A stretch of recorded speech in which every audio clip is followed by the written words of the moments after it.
Olá para você que está acompanhando agora o Convergente, a gente está ao vivo e hoje o tema ele é polêmico. É um tema que tem uma expectativa para vários brasileiros, mas principalmente para o povo aqui do estado do Amazonas, que é a nossa BR-319.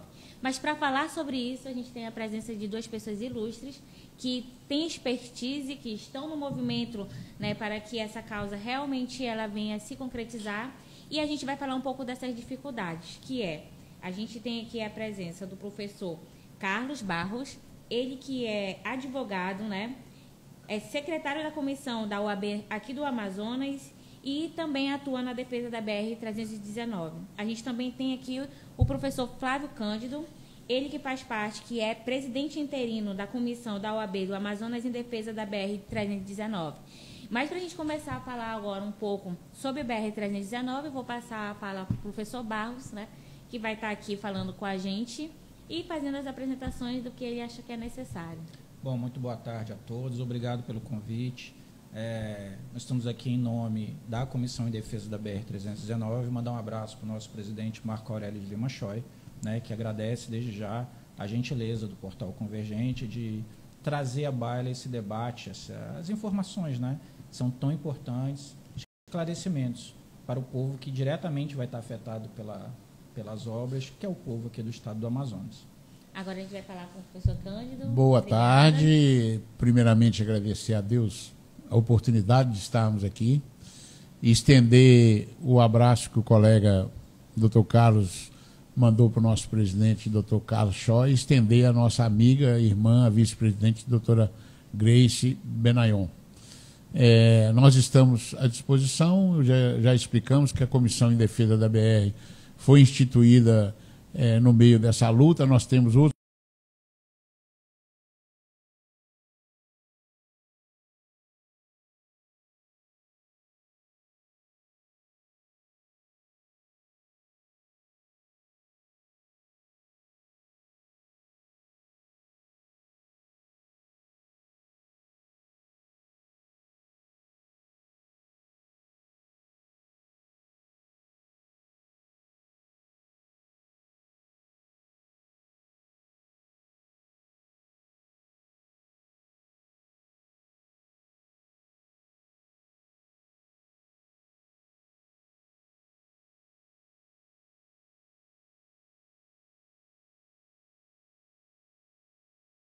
Em 1973, é isso? 76, dia 31 de março de 76.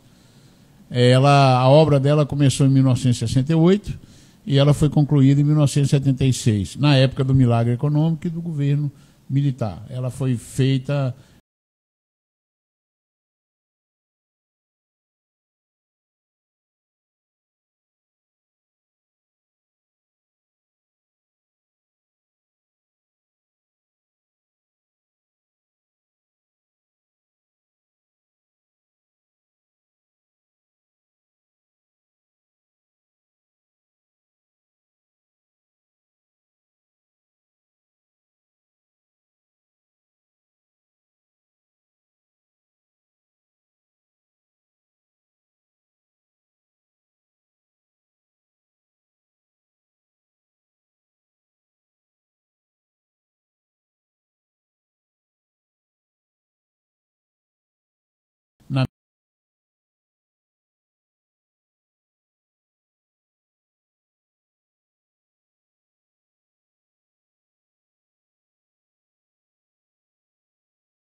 Aí o doutor é da área de engenharia também, tem um negócio da longitudinal, aí não é minha praia, eu sou advogado. E essa BR foi uma epopeia, as construtoras que vieram para cá trouxeram técnicas do charco de outros países da América do Sul, a construtora Andrade Gutierrez,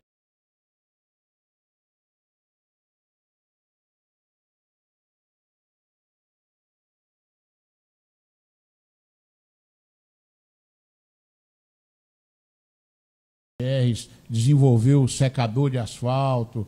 Tem uma lenda que a construtora Andrade Gutierrez carregava pedra no avião DC-3. Eu cheguei a voar nesses aviões, fazia um voo rasante. Eles tinham um aeroporto improvisado lá no Gapuaçu. Primeiramente, eu quero prestar uma homenagem póstuma ao doutor José de Oliveira Fernandes. Ele é natural do Careiro, nasceu em 1943, nos deixou no ano passado, né, doutor? Ano passado. Ele trabalhou no DR, no serviço de projeto, depois ele prestou serviço, formado em economia, tentou fazer engenharia, sabia muito de engenharia, mas não concluiu o curso.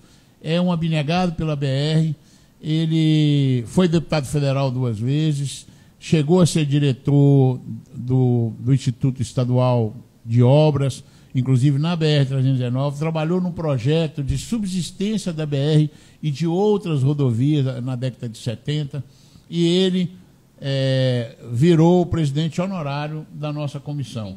Foi uma honra, né, falar também em nome do nosso presidente que está em tratamento, doutor Mauro Espósito, que também é nosso colega e está aí na luta. A BR-319, ela chegou a ser totalmente pavimentada. Eu cheguei aqui nos anos 80 e eu cansei de andar na BR-319 num automóvel chamado Volkswagen Passat, e de caminhonete, C10, C14, outros veículos. E nós tínhamos aí, entre Bueiro e Pontes, 162 travessias de água nessa década, e a estrada veio muito bem até que ocorreram aquelas destruições que são denunciadas, né? E nós passamos quase 20 anos com ela sem assistência nenhuma, sem manutenção. Foi um crime. A própria destruição da BR foi um crime, tem documentário, já está prescrito, a gente não vai chegar nessa questão. Mas a luta da comissão, a luta do governo atual de repavimentar essa estrada, ela é uma luta, a causa é justa, a causa é nobre. No decorrer do seu programa, se a gente tiver oportunidade, nós vamos mostrar comparativo com outras nações, porque nós não temos condições de ter um Brasil desenvolvido sem um multimodal de transportes efetivo. O que é isso? Você pega França, Itália, Portugal, Espanha, Estados Unidos, Canadá, a própria Austrália, que é um rincão do outro lado do planeta, ela tem uma logística e uma infraestrutura. Existe uma disciplina americana, que é uma ciência chamada Supply Chain, é cadeia de suprimento. Eles estudam uma flor que é plantada em Barbacena, Minas Gerais, em Olambra, em São Paulo, como que ela chega numa flora na Quinta Avenida para o namorado comprar para a namorada. E essa supply chain agora está em evidência, porque o pós-pandemia é um monte de desafio. Se nós não tivermos transporte de pessoas e coisas pelo ar, pela água, mar, rios, oceanos, canais, por rodovia, por ferrovia, nós não teremos um desenvolvimento pleno e completo. E para se desenvolver, não precisa destruir. Aqui a gente vai escutando vocês, a gente vai entendendo um pouco sobre a questão da BR, e eu vou ser aquela que vou trazer os pitacos, né, que implicam a questão da BR, que é para justamente as pessoas entenderem essa discussão. E na sua concepção, professor Barros, como é que está hoje, né, essa situação da BR? Eu acho que, primeiro, considerando o que nós somos enquanto comissão, explicando qual é o interesse da OAB disso. A OAB é a casa da cidadania, né, a casa das boas causas. Um dos direitos basilares da Constituição Federal é o direito de ir e vir. Hoje, um cidadão que está aqui em Manaus e quer se dirigir ao sul do país, por exemplo, ele tem uma rodovia que é impraticável durante uma boa parte do ano, né? As intempéries ali, principalmente considerando o trecho do meio, que é o trecho que hoje não é asfaltado, mas até pelo próprio relato aqui do Dr. Flávio se mostra que ela já foi. Isso é importante. A gente não, quando a gente está falando de BR, da 319, a gente não está falando de asfaltamento, a gente está falando de reasfaltamento. Eu não estou falando de recapear a rodovia. Então a gente está falando de um resgate de um direito que é basilar, direito de ir e vir. Se eu não tenho a ligação terrestre com o sul do país, eu estou impactando esse direito, né? Isso é importante para quem está aqui entender. Ela tem um impacto social, né? O impacto social é de, por exemplo, quem tem, por exemplo, um pequeno transporte, um pequeno comércio hoje, ele vai ficar sempre à mercê dos grandes transportadores, né? Ele vai ter que vir uma carga aérea para Manaus ou uma carga via balsa, né? Se eu tenho como o Dr. Flávio está explicando bem a questão do supply chain, se eu tenho uma outra via, isso implica, por exemplo, num barateamento dos alimentos em Manaus. Entendeu? Então, ela tem um impacto econômico significativo para a região, principalmente de desenvolvimento, porque é uma rodovia, ela vai e ela volta. Então, do mesmo jeito que eu trago uma comida para cá, um alimento para cá, num preço diferenciado de transporte, eu levo a produção que está aqui. Isso é o básico, né? Ela foi pensada numa época onde se quis realmente povoar aqui a região norte. É o veio desenvolvimento que se pensou, principalmente considerando Manaus, e ela liga também, lembrando que pelo 174, ela está ligando também Roraima ao sul do país, e você simplesmente, esse modal foi extirpado. E aí, fazendo aqui das palavras do Dr. Flávio as minhas palavras, a gente entende sim como prescrito, mas é curioso como você teve numa época onde você tinha um trabalho impecável em relação ao asfaltamento e a própria construção da rodovia. Você encontra hoje seções ainda, porque era um trabalho muito bem feito, então você encontra seções no meio da rodovia com uma seção retilínea, né? Isso é muito difícil acreditar que ela foi, digamos, por meios naturais, se precarizou. Então, se existe uma ação retilínea, é porque alguém colocou alguma coisa mecânica ali e tracionou a rodovia de forma que ela efetivamente se precarizasse, né? Me surgiu uma ideia aqui, que eu acho que não sei quem pode responder, né? Mas, assim, a OAB, hoje, ela tem essa comissão e ela tem várias outras comissões, né? Atua dentro da questão do direito. E aí, existe também as legislações ambientais. Existe alguma comissão na OAB, né, que é contra a comissão da BR-319, ou vocês estão numa mesma sinergia? Existem duas comissões com interesse, não é concorrente, é simultâneo, né, e com sinergia. É a comissão da questão ambiental e a Comissão de Defesa e Desenvolvimento da Amazônia, que inclusive eu deixei de ser membro por motivo de saúde. Eu não sei se o doutor Carlos ainda está atuando na comissão. Não. Então nós dois saímos, mas é convergente. E um detalhe, o doutor colocou ali, mas para as pessoas entenderem, a OAB ela tem as prerrogativas de interesse público da sociedade, do bem-estar, da coletividade, do direito universal de ir e vir, porque ele está na nossa Constituição, mas ele é um direito universal, ele é um direito mundial. Apesar de alguns países, algumas políticas aí contrárias, fechar a fronteira. Eu lembro da música do Imagine, do John Lennon, que deveria ser o universo perfeito, ou a cidade perfeita de Platão, né? Sim. Que está no universo jurídico. Mas existem, mas a gente trabalha com sinergia. E outra coisa, não só a OAB, mas todas as instituições que participam em defesa da BR-319, e, por exemplo, tem ONG que é contrária, mas tem algumas que são favoráveis. Sim. Também todos nós queremos o bem-estar da sociedade e a garantia do direito ambiental. Nós vamos ter oportunidade de discorrer sobre esse assunto, inclusive sobre o direito dos ribeirinhos, dos indígenas, que é uma questão muito polêmica e que algumas pessoas se apoderam. Olha, você não pode, você é índio, você não pode fazer nada, eu sou seu tutor. Mas esse tutor não existe. Esse tutor seria, na cultura dele lá, o deus da pesca, o deus da chuva, o deus da caça, o deus da roça de mandioca, de macaxeira. Então, na cultura do índio. E tem uma norma para isso. Só que eles usam essa norma distorcida. Pessoas com interesse vil e até que venha ferir a integridade desses povos. Eu coloco assim porque a gente tem que trazer os temas realmente problematizados, né, nessa questão da BR-19, da 319. Um negócio importante ressaltar é que, no caso da ordem, ela é pró a legalidade sempre, né, a consecução dos direitos. Eu não vejo, por exemplo, um conflito entre a consecução do que é o meio ambiente sustentável é um direito também, com a consecução desse direito ao desenvolvimento e ao direito basilar de ir e vir. Eu não vejo esse conflito, e tanto é que esse conflito dentro, em relação às comissões, não existe. né? Você, inclusive, tem uma questão que eu julgo relevante pontuar, e que hoje, por conta dela estar intransitável parte do ano, você não tem como fazer fiscalização.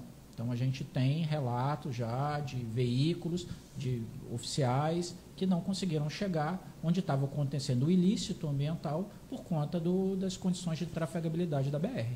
Então, inclusive, considerando que todo o trajeto dela é permeado por áreas de proteção, se você for ver, todo o trecho dela né? Então, você já tem, na verdade, a legislação ambiental que deve sim ser cumprida, né? Você tem hoje, no Brasil, o que é o nosso código, né?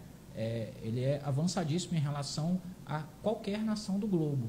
Se o que nós temos em termos de legislação ambiental fosse aplicada em qualquer país da Europa, simplesmente as cidades da Europa as capitais tinham que ser varridas no mapa, porque aqui nós cumprimos uma legislação, inclusive ela é muito restrita em relação à preservação, né? Então, e a gente acha isso sim, que deve continuar. Você tem hoje o 98%, considerando só o estado do Amazonas, está preservado.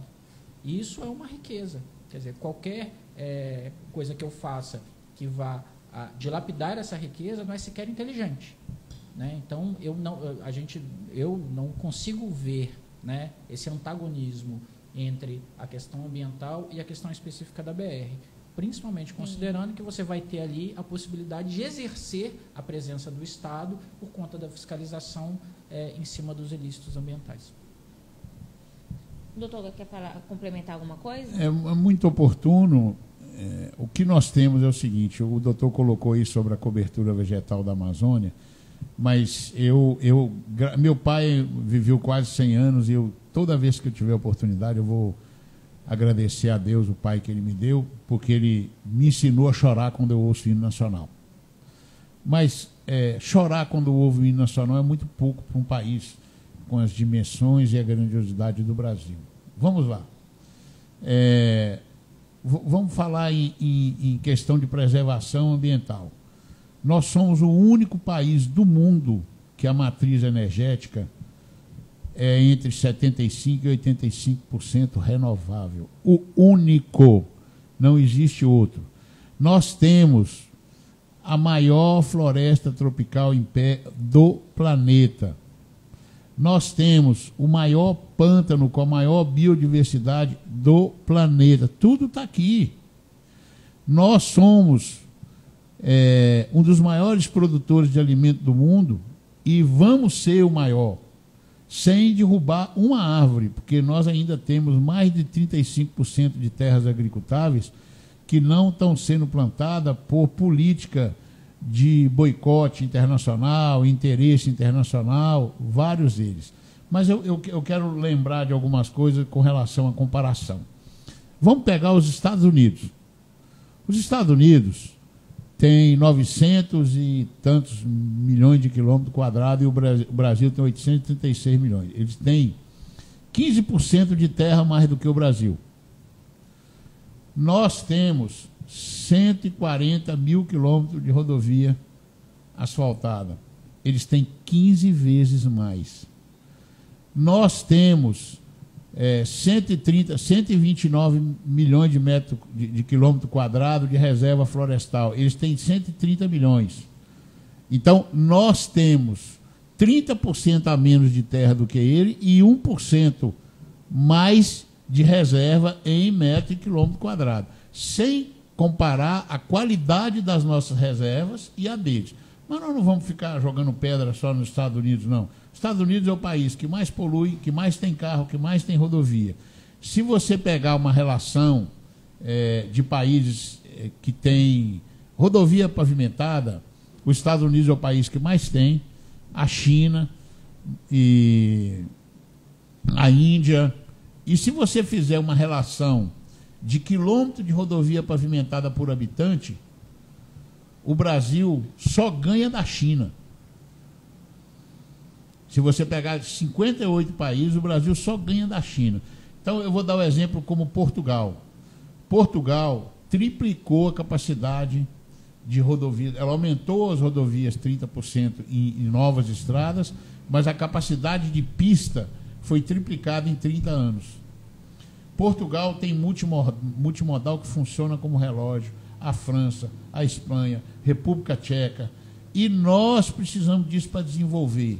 Esse é que é o desespero dessas forças contrárias ao desenvolvimento do Brasil, porque nós somos melhor do que eles em tudo. Com toda dificuldade, nós somos campeões de produtividade em alimento, em várias coisas. E o Brasil tem tudo para ser a maior nação do mundo, sem querer humilhar os outros, sem querer pisotear, sem nada. Nós temos capacidade para isso. Só que nós precisamos desenvolver garantindo o meio ambiente. Pensando nisso, eu vou fazer uma pergunta para eu tentar entender e as pessoas que estão acompanhando aqui. A gente fala sobre a necessidade, de um lado, a necessidade da BR-319 para a gente trazer aí uma melhoria, principalmente no aspecto econômico. Isso é um fato para a gente.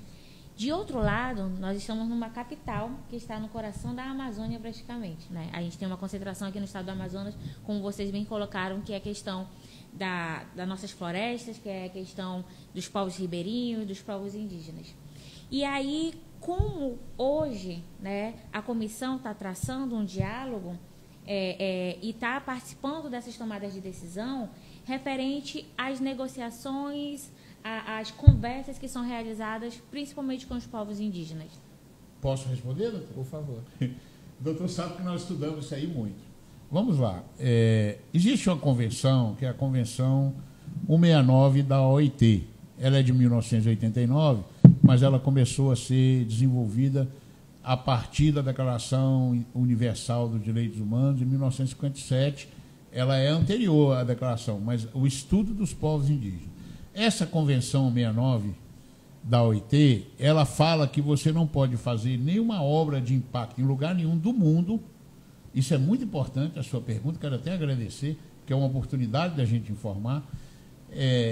Essa convenção diz que você não pode fazer nenhuma obra sem que você tenha anuência e convicção desses povos. Não é só o indígena, tá? É o ribeirinho, o tradicional, todos os povos, está lá na convenção. Só que lá no artigo 5, 6º, 7º e 8º, e as pessoas parecem que quando chega nesse artigo, eles pulam. Por quê? Porque lá diz o seguinte: eu, Saterê Maué, tenho o direito de decidir se a obra vai beneficiar ou prejudicar a minha aldeia.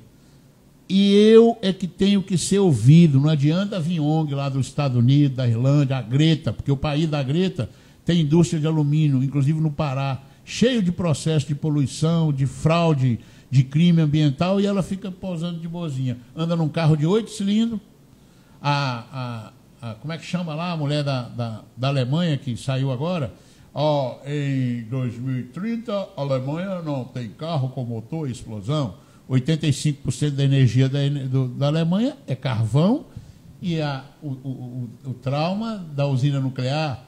Então é muito fácil você pregar com narrativa, mas não tem prova. Como é que um país que 85% da matriz energética dele é poluidora e perigosa de tragédia e ele vai falar que vai fazer carro elétrico? É um contrassenso, né? É mais ou menos meu pai falava que tomar cuidado com o moralista. Porque o moralista, às vezes, ele tem algo criminoso e perverso, até de tara, de coisa, ele esconde com um falso moralismo. Então, é só para você entender. Essa Convenção 69 da OIT, a OAB está, inclusive né, acompanhando essas reuniões, e eles dizem, aí você convida um órgão desse aí, eles não vão, não é isso, doutor? Fingem que não receberam o convite, você vai lá, ouve a pessoa, gravado, com data, com mídia. Não vale, porque nós não estávamos presentes. Vocês não foram. E nós somos a favor, o DENIT é a favor, a Procuradoria do Ministério da Infraestrutura, que também está integralizada conosco, é a favor da oitiva. Nós não queremos fazer nada. Só que tem uma narrativa interessante. Por exemplo, é uma norma de que a área de afetação de uma rodovia é em média de 40 quilômetros, né? Aí, não, tem que ser 400. Mas lá na Alemanha é 400 quilômetros, na Índia é 400, nos Estados Unidos é 400, por que aqui tem que ser 400? Aí a gente vai usar a regra dos 40. Aí nós temos o Lago Capanã Grande. Ele é mais ou menos 70 quilômetros da beira da rodovia. Aí tem um cidadão aí que se diz ambientalista, e que aí ele começou a dar malária para os índios lá do Capanã Grande. Eu até conheço algumas etnias, que lá tem uma que é 270 pessoas, uma que é menos de 100 e uma que é 70. E aquele dia o Tuxal estava lá e falou, Capanã Grande quer BR. Isso aí, é curioso você ter. Aí apareceu um cidadão de terno e gravata, paulista, se dizendo, olha para você ver, Érica, nós até nos retiramos desse fórum. A OAB se sentiu ultrajada porque virou um lugar de militância política. Não tinha isenção. O pessoal era imparcial. Apareceu um cidadão de terno, se dizendo representante do chefe do Capanã Grande, que é na região de Manicoré, para você entender. E aí eu falei, o senhor tem procuração? Vamos lá na Convenção 69 da OIT.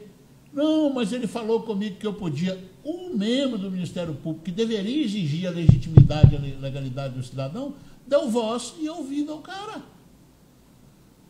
Esse foi um dos atos que levou a pessoa do Flávio a sair de lá e falar com o doutor Carlos, com o doutor Marcos, que não está aqui, nosso colega de comissão, que eu não ia mais participar do Fórum da BR. Nós tomamos a decisão, levamos ao presidente e a OAB saiu do fórum por uma questão de dignidade, tá? Mas não quer dizer que nós nos acovardamos, não. Nós estamos na luta, estamos fazendo nota, participando, nos colocando à disposição. Então, nós somos a favor da oitiva desse pessoal.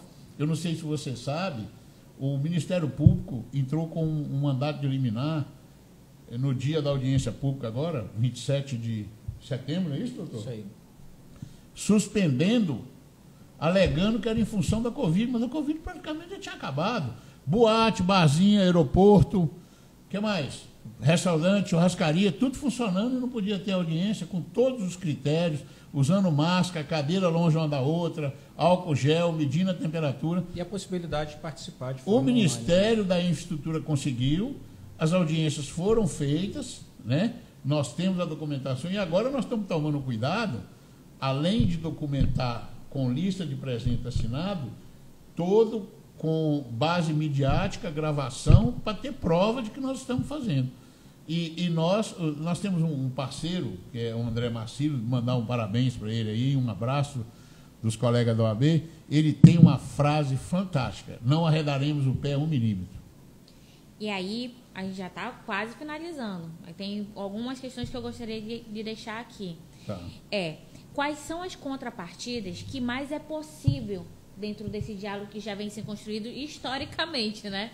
Mas a gente sabe que tem lideranças morrem, aparecem outras, mas nesse momento agora, quais são os grandes impasses, né? E o que é possível nesse diálogo com os povos tradicionais, com os povos indígenas? E vocês já colocaram a questão também dessa relação política, né? Eu acho que não é política, né, pessoal? Eu acho que é politicagem, né? Que é diferente de interesses que estão nesse viés. Vamos agora botar um pouco de pimenta, né, que a gente já está colocando. É que a gente está numa situação, eu acho que é importante se ver, né? Eu acho que a BR não é assunto nem de direita nem de esquerda, até porque ela vem e vai. Não é assunto de governo, é assunto de Estado. Exatamente. Eu acho que isso deve ficar muito claro. É a consecução de direitos, né? Quando a gente está falando de oitiva dos povos, por exemplo, aí simplesmente existe. Já existiu uma reunião onde tinha lá o cidadão falando que era representante dos índios e tinha um índio que falou, olha, mas da onde que você é representante? Eu sou lá, eu sou. Aí falou a etnia dele. Eu falei, a gente não conhece você. Então, assim, é complicado você fazer com esse... Aí, por que isso acontece? Por que essas pessoas vão lá? Porque essas pessoas têm uma atuação política, né? Aí a má política, né? Ou a politicagem, como você bem pôs. Elas não querem a consecução do nosso desenvolvimento, a consecução dos nossos direitos, porque, de alguma forma, elas vão ter algum tipo de benefício com isso. Isso aí deve ser esclarecido, as pessoas devem estar cientes disso e ter cuidado aí com as pessoas que não agem com a devida honestidade intelectual, nem de como fazer as coisas, né? Então, assim, certas narrativas, né? A gente tem que estar combatendo narrativas o tempo inteiro. Se você for efetivamente perguntar para as pessoas que são diretamente afetadas, você vai ver sim um acorde unânime em relação à necessidade daquilo, porque são pessoas que estão no trecho, são pessoas que, quando elas têm alguma enfermidade, se elas vierem pelo Rio, são 4 dias até Manaus, 5 dias até Manaus, em vez de algumas horas. Por exemplo, o CREA, e mandar um abraço para os nossos amigos do CREA, bem chamou a BR-319 de rodovia da vida. Por que rodovia da vida? Nós tivemos uma questão de oxigênio aqui, de falta de oxigênio. Por quê? Você tinha uma grande necessidade, né? E essa necessidade, com o que a gente faz, tem capacidade de fabricação, não tinha como. Então, você tinha que trazer de outros locais. Se você tivesse em qualquer cidade do Sudeste, por exemplo, isso não teria problema. Mas como é que você traz via balsa? Porque precisava de uma grande quantidade. Então, você tinha que trazer o quê? De Porto Velho, com 8 dias, de Belém ao Santarém, que são 7 dias. Se você tivesse uma BR totalmente asfaltada, você transportava uma grande quantidade em carretas em horas. Então, é importante dizer isso. Teve uma importância na vida das pessoas, inclusive na perda da vida de muita gente. Então, por isso que eles falam, de forma muito acertada, eu estou falando do CREA, fala que é a rodovia da vida. Né? A nossa vida aqui depende efetivamente, não é só uma questão de desenvolvimento. Né? Claro que o desenvolvimento leva à manutenção da vida, mas ficou patente que você precisa de uma estrada. Né? Para você conseguir ter esse multimodal e numa emergência, nas necessidades você conseguir. Você vê isso tanto localizado aqui com o que aconteceu, mas você consegue ver isso no trajeto. Pessoas que não conseguiram chegar a tempo, mas se tivesse uma rodovia elas conseguiam ter sido transportadas. Isso é uma coisa que toca, né? Isso aí está saindo um pouco da questão do direito e chega na questão da dignidade humana. Né? Quando a gente está falando de uma questão de dignidade também, não é só o direito em si. Quando a gente fala sobre essa questão ambientalista, a gente sabe que tem vários segmentos, né? Vários interesses também, vários objetivos. Mas existe alguma classe também de ambientalistas, de teóricos, né? De pessoas que atuam em movimentos que estão fechados, por exemplo, com a comissão da OAB, né? Que estão também trazendo estudos que dizem, não, vai ter impactos ambientais? Vai. Porém, existem outras possibilidades de tentar amenizar esses impactos? Na realidade, Érica, muito oportuna a sua pergunta. Eu não vou citar nomes porque eu posso praticar algum tipo de injustiça. Mas como eu falei que existem ONGs bem intencionadas, eu tenho até um comentário, um estudo sobre questão de ONG. O pessoal fala que no Brasil tem em torno de 100 mil ONGs. Eu achei mais. Eu acredito que tem mais. O país que mais tem ONG no mundo é a Índia. E eu tenho muito medo do pseudo-ambientalista, que é a Greta, tá? A pirralha lá, a Greta. Mas vamos lá, por que eu tenho medo do pseudo-ambientalista? Por exemplo, existe uma ONG aqui na Amazônia que ela usa o nome de instituto. Eu acho até que é falsidade ideológica, mas eu já consultei os colegas do meio jurídico, eles falam que eu estou valorizando demais a questão lá. Deram o nome de instituto a uma ONG. Ali tem um acerto de conta que pegou uma grana em 2017, mas não é o caso aqui, e ninguém consegue entender o acerto de conta, isso aí é normal. Mas o que é que eu digo? O país que mais tem ONG no mundo é a Índia. Como que as ONGs são feitas na Índia? As pessoas criam as ONGs. E a Índia é o país que mais tem contraste no mundo, de questão religiosa, né? Cultural, politeísta, cultural, educacional, higiene, medicina, tudo é um contraste. São dois absurdos. Quando você vê aquela favela lá de São Paulo, do lado do Morumbi, a Índia, aquilo é a coisa mais normal do mundo. Mas o que acontece? As ONGs na Índia são feitas por pessoas. Elas fundam a ONG e elas doam dinheiro para a ONG. A partir da hora, vamos dar um exemplo aqui, nós 4. Nós fundamos uma ONG e cada um deu R$100. A partir da hora que nós doamos R$100 para a ONG, o dinheiro não é nosso, ele é público. E aí nós temos que prestar conta do dinheiro dessa ONG. As ONGs da Índia, a prestação de contas é cristalina como um copo de água mineral. A prestação de conta da grande maioria das ONGs no Brasil é tão túrbida como a água do Rio Madeira e Solimões. E aí é que está o problema. O que é feito com essa grana? É igual o negócio de fundação. Mas vamos lá. Existem realmente pessoas preocupadas, estudiosos, biólogos, ambientalistas, cientistas, que são sérios, que não estão lá só a troco do dinheiro e não por questão ideológica.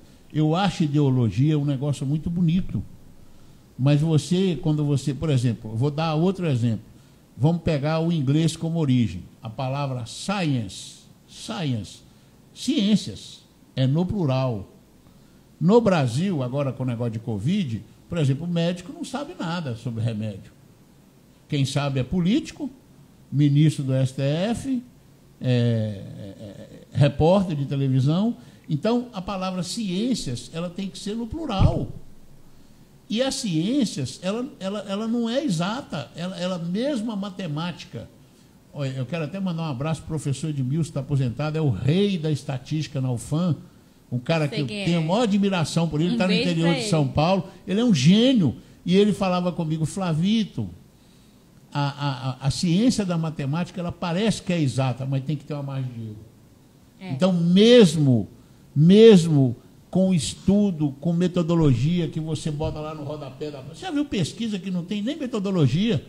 E aí é a mesma coisa. Esses camaradas publicam estudo. Tem um negócio agora que usaram lá o farol lá de Fortaleza, que a água vai subir e vai ficar debaixo. Mas eles usaram uma técnica, que eu não sei como é que é o nome, para poder... e aí tem Londres debaixo d'água e tal, eles usam uma técnica que ele muda a fotografia e a partir daquilo, a partir daquela premissa, né, ele usa que o mundo vai acabar, que não sei o quê, mas não tem base. É tudo no chutômetro. E aí, quando o cara se diz cientista, ele tem que fazer pesquisa e falar, olha, é possível que aconteça isso, isso e isso, eu posso estar errado, né? Você pega Einstein, eu adoro ler Einstein, porque ele sempre achava que estava errado. Agora nós temos aí alguns cientistas, com todo respeito, que só eles têm razão. E nós vivemos um mundo que as coisas mudam muito rápido, os conceitos mudam muito rápido. Então nós temos que nos ater a isso e respeitar o direito do próximo. O direito, gente, eu tenho um opositor ou uma parte contrária no direito, eu não posso ter um inimigo. Eu aproveito e pergunto o seguinte, que me veio na cabeça aqui, né? Pode haver, né, um plebiscito, por exemplo, no Brasil, né, para uma tomada de decisão referente a isso? Isso sustenta, por exemplo... Então, vamos lá. Do ponto de vista legal, não, o plebiscito não se presta a isso, mas o que nós tivemos, inclusive, há muito pouco tempo, foram as audiências públicas relativas à BR-319. E aí eu estou falando por que essa audiência pública? Dentro do contexto de licenciamento ambiental, de um trecho que é o chamado trecho do meio. Foi isso que aconteceu agora, quando o doutor Flávio estava falando em relação às audiências públicas, inclusive tivemos ações do Ministério Público Federal para não deixar que elas acontecessem, acabamos conseguindo que elas transcorressem dentro da normalidade. Elas foram justamente isso, foram espaços de oitiva de todo mundo que é afetado por esse trecho, que é o trecho do meio, e a apresentação do projeto. Foi isso que aconteceu. Inclusive, existe o registro público disso, das audiências. O que a gente viu lá? Né? O que foi apresentado? Primeiro, uma rodovia moderna, e claro, existem questões de impacto, existem, claro. Mitigações, tudo. Foram várias, inclusive tem passagens de fauna, né? Tem a passagem por baixo, tem a passagem aérea, a questão das pontes que você alargou, por exemplo, você tinha antes, onde você tem um igarapé, você alargou aquilo para a ponte ser mais larga para você conseguir ali as passagens. Ela tem os gradis, ela tem diversas soluções de engenharia para mitigar esse impacto. E isso foi apresentado dentro dessa perspectiva das audiências públicas, isso foram em vários lugares, considerando esse trecho. Tá? Foi do dia 27 até o dia 3, houveram essas audiências públicas onde foi apresentado o projeto e aberto à sociedade para questionar. Né? Esse é um processo, talvez, respondendo à sua pergunta, não é o plebiscito, mas é mostrar à população que vai ser feito e a população poder questionar. Foram feitos questionamentos, inclusive todos respondidos. Em relação... Alguns estão em estudo, né? Sim, que aí quando você questiona, você fala, olha, mas e aí que nesse caso? E você teve sim apoio técnico ali de pessoas que estavam contrapondo em relação ao projeto. Isso é feito no final de forma muito pormenorizada o que aconteceu e é levado para aprovação ou não. Então, existe um processo decisório e que, retomando a minha fala anterior, em relação à floresta, eu acho que não tem embate nenhum em relação à preservação dela, né? Existe uma riqueza muito grande e se a gente estivesse dilapidando essa riqueza, nós não estaríamos sendo sequer inteligentes. Então, esse não é o caso. O que eu acho que, às vezes, existe uma questão política, né, em relação ao país que mais preserva no mundo, enquanto a gente vê, por exemplo, queimadas em outros países que não têm floresta, países que poluem muito mais, inclusive são nossos credores, vai acontecer a COP agora, se você for fazer lá pela regra, eles deviam estar pagando serviços ambientais para a gente, eles são credores em alguns bilhões aí de dólares, né? São nossos credores e ainda vão em cima do Brasil, que é o país que mais preserva energia limpa na maior parte do tempo. A gente não queima o carvão, o gás russo. É muito fácil chegar na Europa e falar, olha, agora a gente só tem carro elétrico. Tudo bem, queimando gás russo e carvão da África. Não Entendi. faz sentido, né? A gente não, nós temos aqui uma energia limpa. A gente tem uma área agricultável com um excelente custo-benefício. Você tem uma área que não é grande em relação ao país, uma excelente produtividade. A gente consegue aí 1/3 praticamente do planeta, a gente fornece alimento, e aí você tem o dedo sempre em cima. Eu acredito que isso não seja coerente com os dados. Isso aí é uma ação política, e aí uma má política, a politicagem que você falou. Então, se você for coerente com os dados, vamos lá, quem é que está poluindo mais? Quem é que está produzindo gás do efeito estufa? É o Brasil lá, com 2% de coisa, ou é a China, ou os Estados Unidos, ou a Europa? Opa! Então, peraí, então não é uma questão, querem realmente impedir o nosso desenvolvimento. E isso, em relação a nós, a gente tem que estar consciente desse tipo de coisa. Eu agradeço muito a presença de vocês. Eu queria fazer uma consideração final. Vamos fazer. Eu gostaria de agradecer muito a presença de vocês. Esse é um tema bastante amplo. Eu acho que um encontro desse não é suficiente para discutir esse tema, então o Convergente deixa em aberto. Claro que a gente vai trazer outras pessoas também para poder trazer considerações referente a esse tema, mas eu gostaria que vai ter consideração final e eu gostaria que falasse, que respondesse para mim uma questão, né? A gente está mais próximo ou não? Qual é a possibilidade de se tornar real a BR-319? Falando dentro do objetivo do interesse da comissão da OAB, né, e representando várias outras entidades, outras pessoas, né, essa visão do direito, né, de ir, vir. Como é que vocês avaliam isso? Eu acho que a gente não está falando em política de governo e de Estado, mas acontece que quando você tem um ministro que faz a diferença, como o que nós temos, o ministro Tarcísio faz diferença, ele tem feito milagre com pouco dinheiro, então tem uma vontade política. Eu acho que nós talvez não tenhamos tido ainda uma oportunidade tão palatável como essa, a minha opinião. É muito difícil, a luta é muito grande, a gente ainda vai ter que lutar muitas vezes. Por que eu quero fazer as considerações finais? Eu tenho várias anotações sobre, eu te falei, de Portugal, de Espanha, de outros países, mas você pode comparar a quantidade de rodovia pavimentada que tem nesses países. Se você dividir pela população, o Brasil só ganha da China, mas não é porque a China tem pouca estrada, não é porque a China tem gente demais. Não sei se você entendeu. Mas eu queria fazer algumas considerações finais. Por exemplo, o passivo ambiental e a gente sabe por quê, tá? Agora o cara foi descriminalizado, mas tudo bem. A construção das hidrelétricas de Giral, Belo Monte e Santo Antônio tem um passivo ambiental em cerca de 100 a 1000 vezes maior do que a BR-319. Mas elas estão prontas, as obras. E o MPF, que não deixa fazer a BR-319, é de um país e o que deixou fazer lá era de outro. Agora eu vou te falar outra coisa. BR-364. Eu sou mineiro, estou na região há 41 anos e conheço todo o rincão que tem acesso de carro por aqui, inclusive países vizinhos, como as Guianas. Já entrei aqui, saí lá em Macapá, em Santana, conheço a Venezuela, Trinidad e Tobago, vários países aqui na região, fronteira com a Bolívia, com o Paraguai, tudo eu conheço. Peru, aonde eu pude ir de carro, que eu montei num carro e fui de avião, depois peguei carro, eu fui. Aí eu quero dizer o seguinte, a BR-364, Porto Velho, Rio Branco, está totalmente pavimentada, inclusive Agora levantaram o grade da estrada porque estava a água passando por cima. Fizeram outra obra de reestruturação na estrada. Cadê a licença ambiental e a exigência que a Marina fez lá? Me mostra. Mas para refazer a nossa BR-319, a ex-ministra Marina Silva exigiu, eu não sei por quê. Então, essa aí é uma, eu quero lembrar, né? O outro detalhe é o seguinte, ele estava falando ali do custo das coisas, eu estava pensando, tem um supermercado em Humaitá, que é de um gaúcho, chama Tchê. Hoje, por acaso, o meu amigo está vindo e está trazendo para mim 5 quilos de chuchu.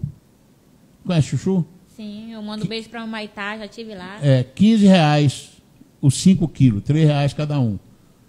Aqui o quilo é de 9 a 15.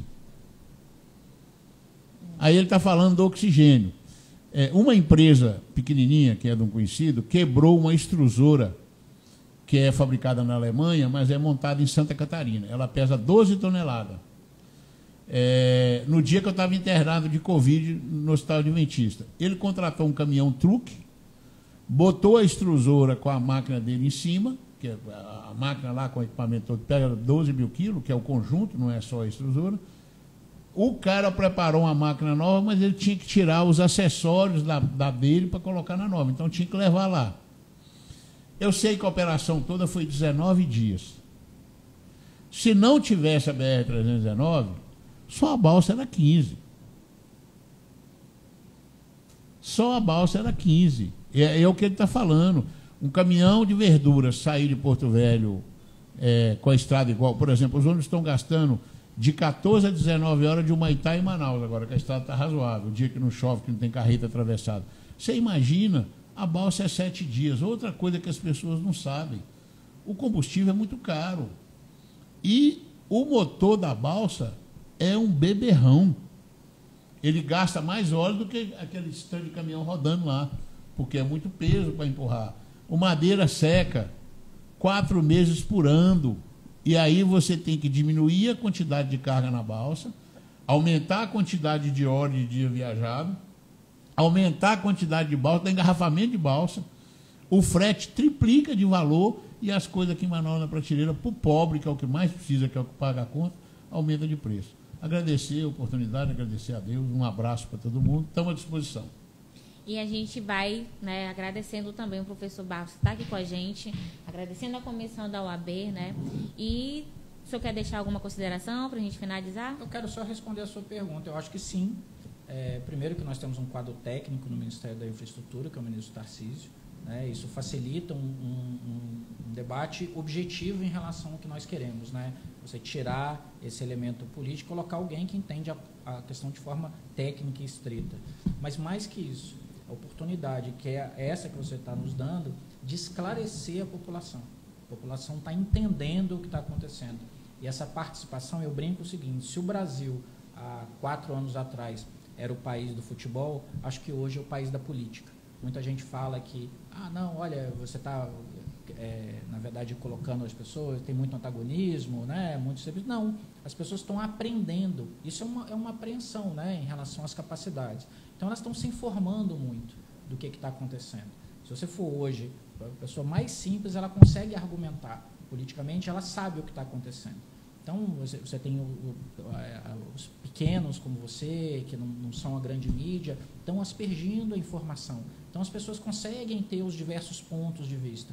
Por isso que a gente consegue avançar, não só em relação a 319, como em relação a outros pontos que são importantes em relação ao desenvolvimento do país. A gente agradece porque essa discussão ela tem que ocorrer, né? A gente tem que ouvir vários pontos de vista e a vista do ponto também, né? Para a gente poder discutir, acompanhar e combater as fake news e levar a informação realmente fidedigna para a população que está acompanhando. E você que está acompanhando a gente está finalizando aqui, mas fica ligadinho porque essa entrevista ela vai ser uma matéria e a gente vai deixar ela disponível em todas as nossas redes sociais. Acompanhe o Convergente, a gente atua no ponto incomum da política.